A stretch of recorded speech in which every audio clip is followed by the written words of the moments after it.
नमस्कार मित्रमैत्रिणींनो, मी Ranjana home cook Ranjana channel वरती आपल्या सर्वांचं पुन्हा एकदा स्वागत आहे। आजची रेसिपी करणार आहे तडक्याचं फोडणीचं गोड आंबट वरण आणि त्याबरोबर मिरची फ्राय।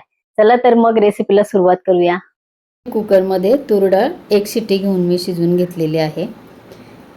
एक मीडियम साईजचा कांदा घेतलेला आहे, थोडीशी चिंच, थोडेसे लसणाच्या पाकळ्या घेतलेल्या आहे। कांदा असा जाडसर कापून घ्यायचा आहे। एका लसणाचे 2 तुकडे करून घ्यायचे आणि थोडीशी चिंच मी घेतलेली आहे। फोडणीसाठी 2 टीस्पून मी तेल पातेल्यात गरम केलेलं आहे। त्यात थोडीशी राई आणि थोडंसं मी घातलेलं आहे मेथी दाणे।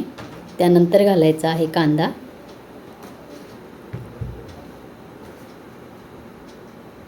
तेलामध्ये कांदा टाकल्यानंतर मोकळा होतो, तर कांदा आपला फार जास्त आपल्याला परतवायचा नाही। आता टाकायचं आहे लसूण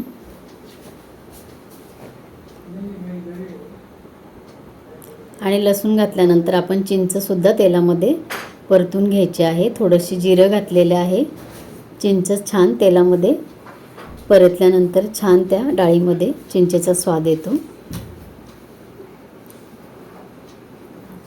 गोड आंबट वरणामध्ये चिंच अशा पद्धतीने टाकली तर अजून चांगली चव येते। 1 टीस्पून मी घेतलेला आहे मिरची पावडर, 1 टीस्पून मी घेतलेला आहे धने जिरा पावडर आणि थोडीशी घातलेली आहे मी हळद। थोडंसं पाणी घालून आणि थोडंसं एक उकळी येऊ द्यायची आहे। इथे शिजवून घेतलेली डाळ आहे। डाळ शिजताना मी त्यामध्ये 1 टोमॅटो, 2 हिरव्या मिरच्या आणि 1 शेवग्याची शेंग टाकलेली आहे। आता आपल्याला डाळ टाकायची आहे आणि इथे आपल्याला डाळ किती पातळ हवी आहे किंवा घट्ट हवी आहे तर त्यानुसार इथे आपल्याला पाणी घालायचं आहे। गोड आंबट वरण हे जास्त घट्ट चांगलं लागत नाही, तरीसुद्धा तुमच्या आवडीप्रमाणे इथे पाणी घ्या। थोडेसे भाजलेले शेंगदाणे घेतलेले जाडसर कुटून इथे टाकायचे आहेत। तर मंडळी इथे बघा गरजेनुसार पाणी टाकून आणि आपण हे आपल्याला चवीपुरतं घालायचं आहे मीठ। थोडंसं घालायचं आहे गुळ। फक्त आंबटचं बॅलन्स आपल्याला इथे करायचं आहे, आंबट आणि गोड। वास सुटलेला आहे मंडळी, हे बघा यातलं जे सगळं आपण घातलेलं आहे शेंगा, त्याच्यानंतर आपल्याला करायची आहे मिरची फ्राय। हे बघा मिरची मी या पद्धतीने अशी कापून घेतलेली आहे, देठ तसेच ठेवलेले, स्वच्छ धुवून आणि मिरची एका मिरचीचे 2 तुकडे मी केलेले आहे। लोखंडी तवा मी ठेवलेला आहे गॅसवर, घालायचं आहे तेल आणि आपल्याला घालायची मिरची। बघा कापलेली मिरची फक्त तेलामध्ये मी तव्यावर घालते मंडळी। आता आपल्या तव्यावर घातल्यानंतर ह्याच्यात मीठ टाकायचं। हे बघा फक्त वरून मी मीठ असं भुरभुरते, हाताने वगैरे काही चोळत वगैरे नाहीये किंवा काहीच नाही। बघा थोडंसं चवीला तुमच्याकडे जसं कमी जास्त मीठ खातात बरोबरीने किंवा कोणाला अगदी कमी लागतं तर त्या पद्धतीने आपल्याला हे करायचंय। अगदी थोडी थोडी हळद, हे बघा कुठे लागली कुठे नाही लागली अशीच हळद आपल्याला याच्यावर टाकायची। त्याची चव खूप छान लागते हळदीची। हे बघ एवढीच हळद मी याच्यावरती घातलेली, यापेक्षा जास्त आपल्याला मिरचीला काही करायचं नाहीये। आता याच्यावरती आपल्याला थोडंसं झाकण ठेवायचं आहे आणि गॅस मी केलेला आहे मीडियम। अगदी मंडळी बघा लगेच आपल्याला ही मिरची उलटी करून टाकायची।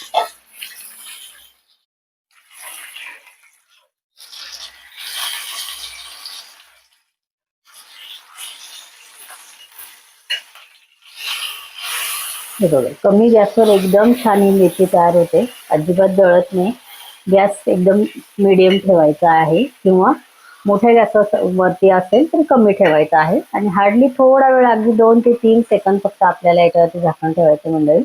मस्त मेथीला आपला कलर येतो या आणि खायला म्हणाल तर एकदम छान लागते। थोडीशी हळद घालायची, थोडंसं मीठ घालायचं फक्त आणि बस।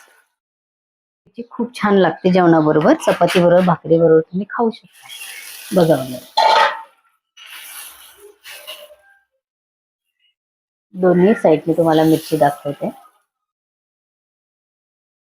एकदम छान आपला कलर आलेला आहे मिरचीला आणि एकदम छान मिरची दिसते सुद्धा आणि खायला सुद्धा मंडळी खूप छान लागणार आहे। तर ह्या पद्धतीने आपल्या झालेली आहे मिरची फ्राय। तर ह्या पद्धतीने मिरची फ्राय नक्की करून बघा. तुम्हाला सुद्धा ह्या मिरचीची टेस्ट खूप आवडणार आहे. मिरची आपली इथे तयार झाली आहे. मस्त वास सुटलेला आहे मंडळी. चिंचेच्या ऐवजी तुम्ही मस्त आंबा घालून सुद्धा वरण करू शकता. आता उन्हाळा आहे, मस्त आंबे यायला लागलेले आहेत.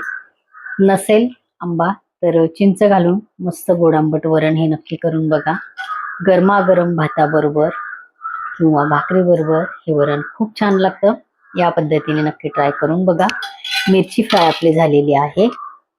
या पद्धतीने मस्त मिरची फ्राय करून बघा. काही जास्त वेळ लागत नाही, खूप झटपट होणारा हा पदार्थ आहे, पण चवीला म्हणाल तर जेवणाबरोबर खूप छान लागतो मंडळी. तर आजची ही रेसिपी तुम्हाला आवडली असेल तर इतरांना शेअर करा. माझ्या चॅनलवरती नवीन असाल तर चॅनलला सबस्क्राईब जरूर करा. परत भेटू असंच एका छानशा रेसिपी बरोबर. तोपर्यंत बाय बाय.